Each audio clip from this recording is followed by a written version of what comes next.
大家好，我係海樂，歡迎踏上海樂知識之旅。呢個頻道咧會透過說書說文、人物專訪同埋應用軟件嘅示範短片咧，同大家一齊去尋求知識嘅。希望大家透過呢個旅程咧，能夠執到好多閃閃發光嘅知識寶石啦，令到自己嘅人生咧活得越嚟越富足嘅。如果大家喜歡呢個頻道嘅節目咧，歡迎訂閱啦，同埋撳着個通知咯。今日想介紹呢本書咧，叫做《一個瑜伽士的內在喜悅工程》，副標題係轉心向內，即是出路。作者咧就係其實同上一集介紹嗰本書嘅作者係同一個人嚟嘅，就係薩古魯賈吉雅殊戴夫，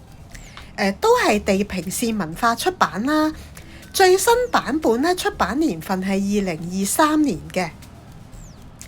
作者係一個瑜伽士啦、詩人啦，同埋神秘主義者嚟嘅。佢係名列印度最有影響力嘅50個人物之一啦，曾經喺聯合國啦、世界經濟論壇啦、英國議會啦，同埋多間知名嘅學府同埋大企業咧演講過嘅。佢創立咗艾薩基金啦，同埋艾薩瑜伽中心，推動多個教育同埋自然保育嘅大型項目嘅。佢亦都有開設瑜伽課程啦，幫助人了悟自己嘅潛能，為世界締造包容同埋和諧嘅氛圍嘅。咁呢本書其實想講乜嘢呢？呢本書咧大致上咧分為4個部分嘅。第一部分咧就係內在的轉化，就係解釋下命運啦、無限啦、內在啦同埋當下呢啲嘅概念嘅，即係話俾我哋聽，其實如果我哋講緊呢啲詞彙係講緊啲乜嘢呢？咁第二部分咧帶我哋認識身體喎。第三部分咧帶我哋認識我哋嘅頭腦。至於第4部分咧帶我哋認識能量。咁當然啦，呢本書咧就唔係話咧割裂咗去4部分咁樣睇嘅，因為瑜伽嘅最終目標咧係達到身體、頭腦、能量呢3方面嘅合一同埋平衡。咁樣咧就會達到咧一喜悅幸福嘅境界㗎啦。好啦，咁我自己讀完呢本書咧，我就揾到3個亮點嘅，都好想同大家分享啦。第一個亮點就係咧，我哋嘅人生咧並非由得命運去掌控嘅，我哋對自己嘅人生咧，只要能夠負起責任咧，我哋就能夠攞返自己人生嘅主動權㗎啦。負起責任並唔係代表我哋承認所有唔好嘅嘢咧，都係由我哋自己嘅過錯造成。因為責任同過錯咧，其實係2個唔同嘅概念嚟嘅。責任嘅英文係 responsibility， 咁咧就係我哋講緊我哋回應嘅能力，因為回應係 response 啊嘛 ，response 加 ability 咁就 responsibility 啦。係啦，咁當我哋相信自己對任何發生喺自己身上嘅事情都有能力作出適當回應嘅時候呢，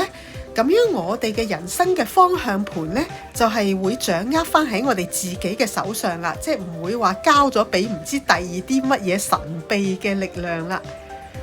咁咧作者咧講咗一個好感人嘅故事咧，去展述呢一點嘅。喺第二次世界大戰期間啦，一對猶太裔嘅小姐弟咧就俾納粹軍人推咗上火車，準備送到集中營喎。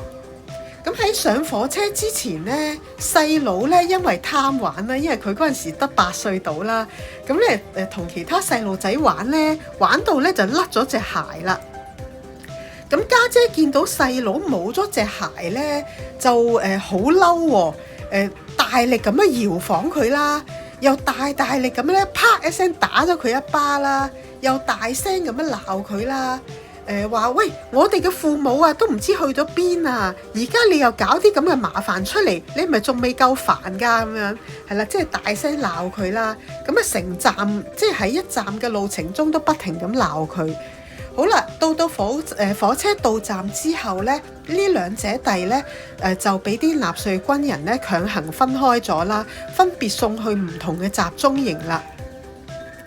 咁喺第二次世界大戰之後咧，呢個家姐咧就幸存咗落嚟，但係嗰個細佬咧就已經死咗喺集中營裏面啦。咁即係話咧，嗰一次火車上邊咧，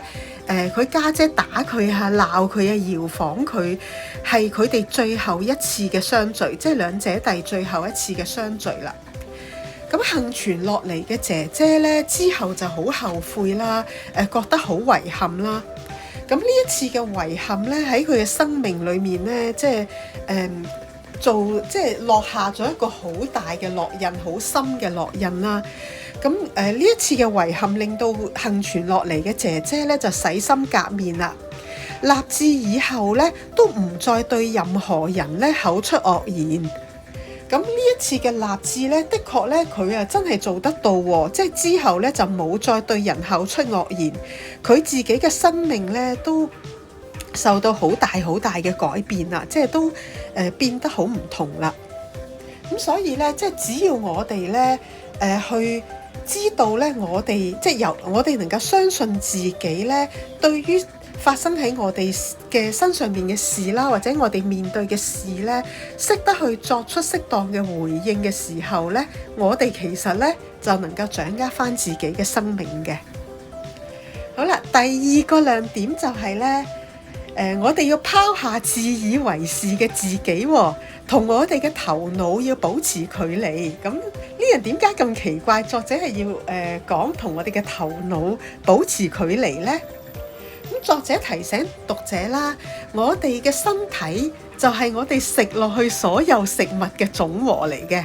而我哋嘅頭腦呢，就係我哋接觸到嘅資訊嘅總和。縱使我哋嘅身體同埋頭腦都係非常之精密嘅，但係我哋咧亦都唔能夠過度咁樣依賴佢哋同埋認同佢哋，將佢哋等同於我哋即係等同於係我哋全部嘅自己嘅。身體嘅感官咧局限於我哋嘅五感啦，即係我哋嘅眼耳口鼻皮膚嘅感覺啦。頭腦嘅認知咧，亦都容易有邏輯偏誤嘅。咁過度認同我哋嘅身體同埋頭腦咧，以自以為是咧，即係好容易咧會自以為是啦，會被偏見蒙蔽啦，俾我哋嘅身份認同所束縛啦。咁咧呢啲咧都會令到我哋咧同智慧咧距離越嚟越遠嘅，係啦。咁當我哋同智慧咧距離越嚟越遠啊，同喜悅咧亦都會距離越嚟越遠嘅喎。咁書裡面咧講咗個好有趣嘅故事啊。咁咧就呢個故事裡面咧有一個國王啦，佢從細到大咧係由一個奶媽咧湊大嘅。佢都冇乜同佢媽媽咧有任何接觸嘅。咁佢奶媽咧有一個仔啦，大過佢幾年啦。咁我哋可以話係佢嘅奶兄啦。咁但係佢奶兄咧就同佢講：喂，你同我係飲同一個阿媽飲同一個阿媽嘅奶長大嘅喎，我係你哥哥嚟㗎。所以咁唔知點解咧？呢個國王咧差啲啊，即係佢又信到十足十喎，真係認同咧佢嘅奶兄咧就係佢嘅哥哥喎。就差啲咧，連皇位咧都讓埋俾佢啊！咁好彩咧，呢個國王咧有一個好有智慧嘅大臣咧，就去勸諫個國王啊！咁點樣去勸諫個國王咧？因為國王咧差啲即係連呢個皇位都想讓俾佢嘅時候咧，連呢個大臣咧都想送埋俾佢去跟佢嘅奶兄喎。咁個大臣咧就話：咪住咁呢位即係呢位王子咁好啦，咁我應該即係有一個更好嘅人跟佢先啱嘅，不如我揾個哥哥嚟跟佢啦咁樣。咁啊，國王都相信啦，咁啊俾時間佢請佢哥哥嚟啦。點知咧呢個大臣咧後來咧就拖咗隻牛嚟，就話嗱，呢個就係我哥哥啦，我同佢咧係飲同一個阿媽嘅奶長大噶，所以咧佢都係我哥哥嚟嘅，即係嗰隻公牛係佢哥哥啦。咁唔出奇啊，即係我哋都會飲牛奶大噶嘛，咁呢個大臣係飲牛奶長大都唔出奇嘅。咁所以咧呢個故事話俾我哋聽咧，有時我哋嘅身份認同咧都會好傻噶。而我哋嘅身份認同咧，亦都好容易，即係當我哋真係太過認同嘅話咧，係好容易會推動我哋咧去做一啲嘅傻事嘅。咁所以咧，呼應翻即係亮點2啦，點解我哋係需要同我哋嘅頭腦同我哋嘅身份認同去保持翻適當嘅距離，去行遠少少睇清楚件事。咦，其實係咪真係咁㗎？其實係咪有偏誤嘅呢？咁呢樣嘢咧就好重要嘅。至於第3個亮點呢，就係作者想話俾我哋聽，即係呢本書話俾我哋聽呢，靈性修煉嘅機會呢，喺生活中呢，其實呢隨時都有嘅。即係話咧，我哋唔需要話要做某一啲嘢先叫靈性修煉，或者唔需要話一定去某一個地方咧先至叫做靈性修煉嘅。靈性修煉嘅最主要嘅原則咧，作者提醒我哋就係培養臨在於當下嘅冥想品質。係啦，咁即係話我哋做每一件事咧，都需要係全身心咁樣臨在於當下嘅。咁當我哋培養到臨在於當下嘅冥想品質嘅時候咧，不但能夠幫助到自己啦，亦都會能夠造福到我哋身邊嘅其他人嘅。因為作者嘅比喻就係話，你種咗一棵芒果樹咧，佢唔單止能夠餵飽一個人噶嘛，佢結出嚟嘅果子好多人去攞，佢可能可以餵飽幾十個人嘅。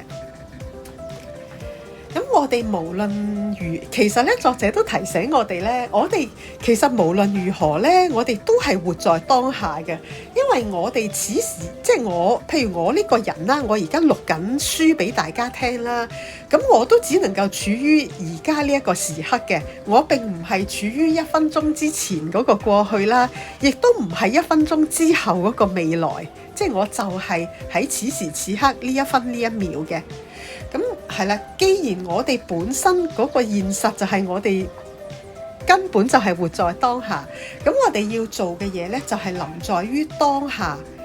係啦，全身心投入於此時此刻。咁咧，書中列出咗好多靈性嘅練習啦，有一個練習呢，我都覺得好容易實行嘅，就係當我哋喺食飯嘅時候，我哋好專心咁去品嚐每一啖食物嘅味道啦，食物嘅佢嗰個質地係點樣啦，或者去咬一下咬落去，嗰個感覺嗰個口感係點樣啦，咁我哋全身心咁樣去品嚐，咁呢一個呢，就已經係一個活在當下嘅練習啦。咁飲水一樣啦，咁水進入我哋嘅口腔，由我哋嘅口腔流入喉嚨，再流入我哋嘅胃，即係食道同埋個胃，慢慢即係去品嚐嘅感覺。咁咧，只要我哋願意放慢腳步咧，呢啲嘅練習咧都並唔難做嘅。而我自己咧，練咗即係修練咗進食嘅，即係喺進食嘅當下嘅投入之後咧，我自己就反而仲練多咗一個能力出嚟咧，就係當我食嘢嘅時候咧，我會好衷心咁樣去感謝所有參與喺我呢一餐飯裡面嘅所有嘅生命，包括所有嘅蔬菜啦，包括稻米啦，包括嗰啲肉啦，即係豬啊或者雞啊咁啦。咁我會好一路食咧，一路去衷心咁樣去感謝佢哋，感謝佢哋咧，以佢哋嘅生命咧，即係以佢哋犧牲咗自己嘅生命咧，嚟成全我嘅生命，因為我係真係食咗佢哋啊，我只能夠維持我自己嘅生命噶嘛。咁我咧就慢慢咁樣品嘗佢哋嘅好味道嘅時候，亦都衷心咁去感謝佢，感謝佢哋。咁樣咧，其實咧我自己嗰個幸福感咧，的而且確係真係增加咗好多嘅。好啦，咁呢本書咧，其實我係讀完咗同一個作者嘅另外一本書啦，就係我上一集介紹俾大家嘅薩古魯談業力咧，跟住我先至係讀呢一本書嘅。咁我強烈建議咧，大家咧都兩本書咧一齊去閱讀啦。因為第一本書咧就教，即係話俾我哋聽業力究竟係啲乜嘢啦，